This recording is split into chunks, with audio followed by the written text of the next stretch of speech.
countdown. It's glued in. The parking lights, the check engine soon, and the seatbelt. Pretty straight and parallel to the dash itself. Hi guys, and welcome to Motorscotty. Well, after I showed you my custom KITT dashboard installed in my kit, you might be wondering, hang on a minute, what happened to the original KITT dashboard that I was building in the previous videos?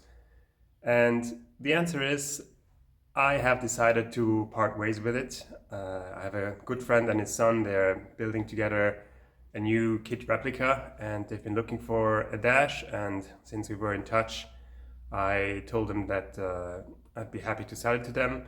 So I've actually finished sanding, priming and painting it, and the electronics, the elements that I am not using in my KITT dashboard, as in the 3-row dummies and the PA and P buttons, as well as the monitors, the screens, and the countdown step sequencer, I've installed in that dash, and that's going with the dash to its new owners. So let me give you a tour of that dashboard and see how it looks like now. So here we have the dash. As you can see, it's painted black, it's upside down, so I just installed the remaining electronics, as I mentioned, the 3-row dummies, PA and P buttons, as well as my also custom-made monitor frame with the LCD screens, and my also custom setup here for the parking, check engine and seatbelt lights. Whether they're going to be using this is up to them. But it's a placeholder because the way it's set up with the overlays for the RPM and 6-row dummies, this would just be open. So if they want to use it, they can make that happen. Otherwise, they can just leave it as is, or just put a blank piece of black non-see-through plexiglass in it or something. Apart from that, you can see here the side vents that I've molded in. Then the countdown is glued in. So the way it is, I'll flip over the dash in a second. Since it's flush with the top line of the dash, chances are that you'll have to kind of trim down the metal bar on the metal frame of the dash in the car a little bit, so that this actually has space to go all the way down. Could probably also trim down a little bit of the excess plastic here, but that's probably too much of it, not necessary. Might as well just trim it down on the car. And yeah, the other vent here, everything here is everything here is installed. I just realized I still have a little bit of tape here that's not necessary. I can remove that also just right now. I think I wanted to cover this so if I do paint, it doesn't create another layer of paint on those frames. So everything stays nice and flush when I install the electronics with the overlays. I can just remove that now. I'll get rid of this in a second. Anyhow, here's for the speedo. So what you do, I have the same setup. I think I've shown it in a previous video. You, on one side, the top side, or if you flip it around, this would be the bottom side. Electronics are held in with bolts and nuts. And on the other side, they just clipped in. I mean, they're just held with this piece of aluminum, a little bit of heat shrink, 2 layers of heat shrink, just to create a bit of cushion. I didn't want metal on metal. So you can see it on these 3-row electronics overlay, then a couple of washers and rubber nuts, then the electronics. And on this side, it's just kept in place through by this piece of metal with a bit of heat shrink, so there's no metal on metal contact. Same thing down here and all around. Actually, these here are actually also just hanging in loose on that side, this plexi bar, but I have a little bit of I made custom brackets, well, not brackets, kind of this rectangular or angular pieces of metal that I glued in here on both sides, so they can't go left or right or forward. all around.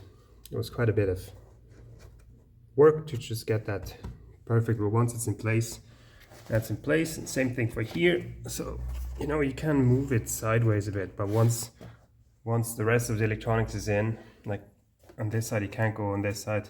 And once the other side of the electronics is in, it can only go upwards if you undo that bolt. So this is holding nicely in place. Same thing with the voice box. The voice box basically is just held in place by, I don't have my voice box here, of course, I've built it in my own car, but you just guide it in from the bottom and let it rest, you know, with the cables installed, like with the electronics, with the voice box put in place, and the Geniali voice box has screws here, so they actually just rest in here. And with everything wired up, this is not moving at all. I mean, I've tested that on this before I switched to my custom dashboard, and this is basically all held in place here. Same thing, metal bar with heat shrink, and glued in with the must be a strong glue that I think where do I have it? Yeah, I used this UHU Polymax glue. This is the white one, the transparent one. For most of it, I actually used the black one, which is a bit more gooey. You just, you know, that's the stuff. I used a bit of white one for this bit here because I ran out of the black one. But it's the same thing at the end of the day. It's really strong. What you do, you put a little bit on the brackets or on this metal piece, hold it in place. Maybe you need, like what I did when I had those on, I took something heavy just to hold it in place, let it dry overnight, and then it would stick. But then I always put a layer of that glue over it, so it would be sandwiched in and held in place perfectly. Also now, if you're working on the dash and you're passing your hand, you don't have this hard piece of metal that can scrape your hand. It's all smooth and it's sandwiched in. It's really strong. See all of these brackets. So this would be holding in the overlay, and this would be against the electronics. So I've made all of these just so the overlays are in, and separately also the electronics are held in by this. So, I mean, I've had it all in, tested, so it's pretty neat. I really wrecked my head to find a way to install this because I've seen many dashes where, you know, obviously you have bolts from either side and you have to put something in here, don't have much space. I just didn't really know how to make that happen, and it wouldn't really hold if you just had it from one side. Especially if the dash is installed in the car, this is the bottom side, and if there's only screws on the bottom side and nothing that hold against on the top side, well, the electronics are gonna flip in like this. So let me turn around the dash and show you how it looks like when it's positioned straight up. So here's the dash. Let me just give you a tour of the paint. It's satin matte black. I've used this Duplicolor 2K paint. You can see the part number here, the paint number. And obviously after having primed and filler primed and everything, sanded loads and loads, I'm pretty happy how it's turned out. Obviously it was a bit tricky painting this in March in my garage, where temperatures are below 10 degrees Celsius.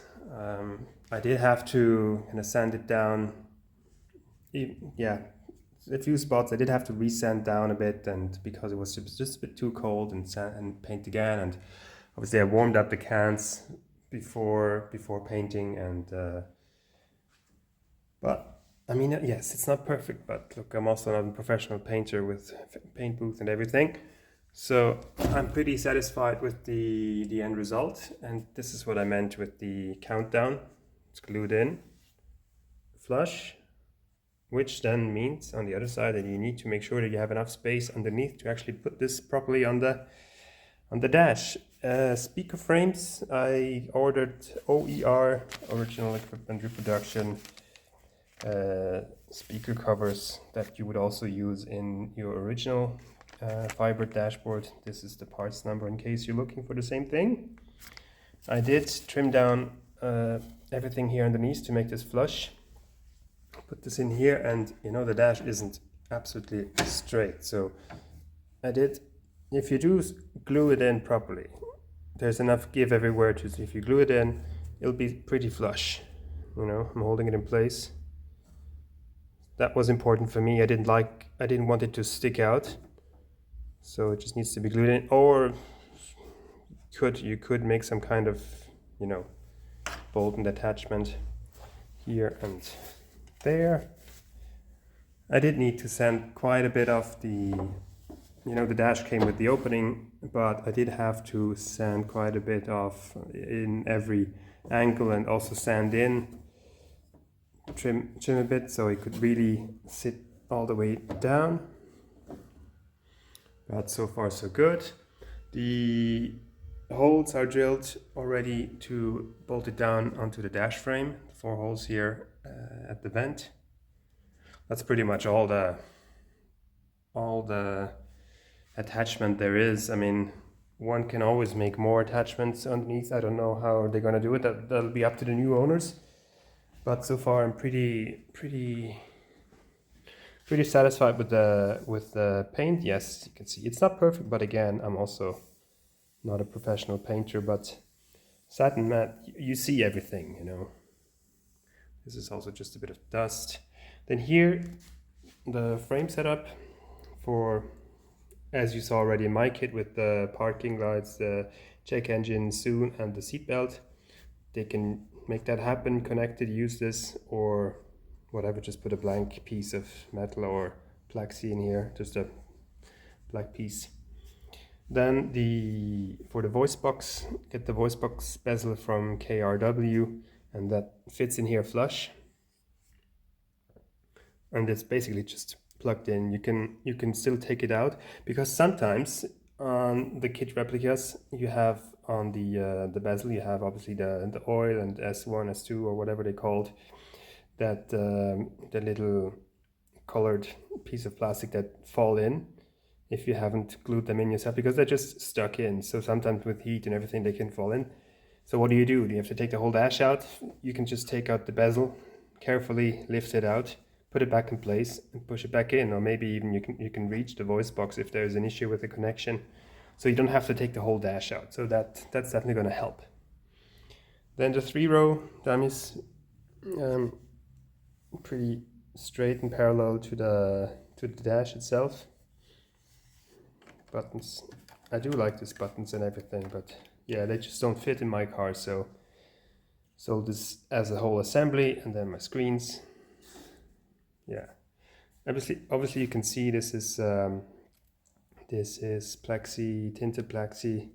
Well, you can see a little bit through, but once it's installed in the car, you won't see black. So I'll leave this up to I like it like this, but I'll leave it up to the new owners to decide what they want to do with it. Yeah, and that's basically it. The originally the KRW dash came with an extension here to, you know, stabilize the attachment of the switch pot plexi fiberglass assembly.